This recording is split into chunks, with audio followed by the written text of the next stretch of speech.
Inverter AC ख़रीदने से पहले काइंडली मेरी ये 5 मिनट की वीडियो को कंप्लीट देखिएगा ताकि आपके पैसे बच सकें और आप अपने घर में जो एसी का इंतखाब कर रहे हैं वो आप अच्छे तरीके से कर सकें और उसका आपको फ़ायदा होना चाहिए। अस्सलाम वालेकुम, हाज़िर हूँ मैं आपकी खिदमत में एक नई वीडियो के साथ और बेहतरीन टॉपिक के साथ। उम्मीद करता हूँ आप खैर खैरियत से होंगे। आज मैं आपको बताऊँगा इन्वर्टर एसी के एडवांटेजेस क्या हैं और डिसएडवांटेजेस क्या हैं, नॉन इन्वर्टर एसी के एडवांटेजेस क्या हैं और डिसएडवांटेजेस क्या हैं। पहले हम इन्वर्टर एसी को डिफ़ाइन करेंगे, इसके एडवांटेज और डिसएडवांटेज को डिफ़ाइन करेंगे। उसके बाद हम नॉन इन्वर्टर एसी की तरफ आएंगे, उसके एडवांटेज और डिसएडवांटेज को डिफ़ाइन करेंगे। इन्वर्टर एसी को पहले डिफ़ाइन करते हैं।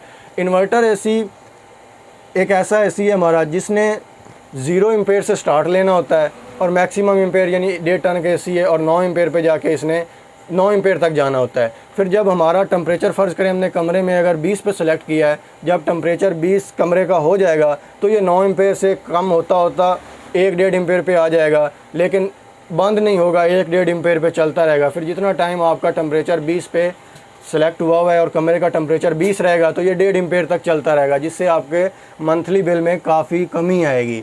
और जो इसका इस्तेमाल होता है, इसके इस्तेमाल के बारे में बताऊंगा। इसको कमर्शियल हरगिज़ इस्तेमाल नहीं करना चाहिए, क्योंकि जब इन्वर्टर एसी को हम कमर्शियल में इस्तेमाल करते हैं तो कमर्शियल में फ़र्ज़ करें एक दफ्तर है, कमर्शियल है, कस्टमर का आना जाना है उधर हम इन्वर्टर एसी लगा लेते हैं। दरवाज़ा बार बार खुलता है, आपका टेम्परेचर 20 पे सिलेक्ट है, दरवाज़ा खुलेगा, कूलिंग बाहर जाएगी, हीट अंदर आएगी, तो उससे आपका जो टेम्परेचर है एसी कभी भी 1.5 एम्पेयर पे नहीं आएगा। वो अगर लोड पे ही चलता रहेगा, 9 एम्पेयर से 7 एम्पेयर पे आएगा, 7 एम्पेयर पे 9 एम्पेयर पे जाएगा, इसी तरह चलता रहेगा। यानी उसका इन्वर्टर का फंक्शन है ना वो किल हो गया। किस वजह से? आपके कमर्शियल में जब आप इन्वर्टर इस्तेमाल करते हैं। इन्वर्टर हमेशा उस जगह इस्तेमाल करना चाहिए जहाँ पे यानी फ़र्ज़ करें जब हमारा ऑनलाइन काम होता है, हमें पता है कि हमारे दफ्तर में किसी कस्टमर ने नहीं आना, हमारा सारा काम ऑनलाइन है, ऐसी जगहों पे इन्वर्टर इस्तेमाल करें जहाँ पे हीट एक्सचेंज ना हो सके, कमरा बार बार ना खुलता हो। उस जगह पे इन्वर्टर बेहतरीन है, मंथली बिल में भी कमी आएगी। लेकिन अगर आप कमर्शियल में इन्वर्टर इस्तेमाल करेंगे, ना मंथली बिल में कमी आएगी, ना इन्वर्टर एसी आपके लिए फ़ायदेमंद होगा। मेरे ख्याल में आपके पैसे ज़ाया जाएंगे, क्योंकि जब एसी आपका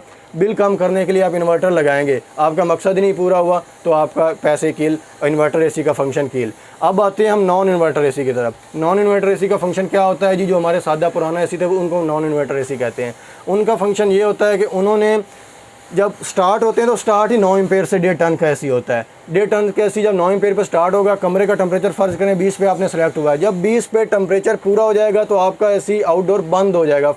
वो फिर एम्पेयर नहीं लेगा, वैसे चलता रहेगा, फुली ऑटोमेटिक कर जाएगा, जिसकी वजह से वो कमर्शियल में फिर भी कामयाब है, क्योंकि वो ऑटोमेटिक कर जाते हैं। लेकिन इन्वर्टर एसी को जब तक आप मुकम्मल तौर पे सील्ड कमरे में, यानी जहाँ पे बंदों का आना जाना ना हो, जहाँ पे बिल्कुल सुकूनदा माहौल हो, जो मैंने मिसाल दी ऑनलाइन काम में, जहाँ पे आपको पता है कि जो भी हमारा काम है ऑनलाइन हो रहा है, कोई आने जाने वाला नहीं है, दरवाज़ा बार बार नहीं खुल रहा। घर में भी अगर आप इन्वर्टर को अच्छी तरीके से इस्तेमाल करना चाहते हैं तो उसका यही तरीका है कि जब भी आप इन्वर्टर चलाएँ कोशिश कीजिएगा कि दरवाज़े को बार बार ना खोलें। ऐसा कमरा इंतखाब करें जहाँ पे हीट एक्सचेंज का अमल कम हो, जहाँ पे बैरूनी जो एक्सटर्नल एयर है वो अंदर आने की वजह ही कोई ना हो। क्योंकि इन्वर्टर है जो, वो मैंने बार बार कह रहा हूँ कि उसने 0 एम्पेयर से स्टार्ट होना होता है, 9 एम्पेयर तक जाना होता है 1.5 टन के एसी ने।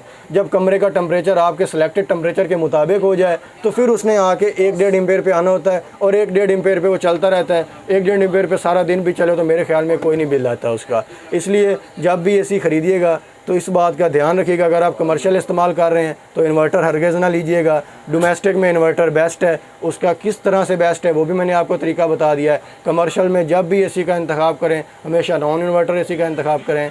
अल्लाह हाफ़िज़। उम्मीद करता हूँ कि आपको ये वीडियो पसंद होगी। चैनल को सब्सक्राइब, कमेंट सेक्शन में अपनी राय का इज़हार ज़रूर कीजिएगा। मिलते हैं नेक्स्ट वीडियो में।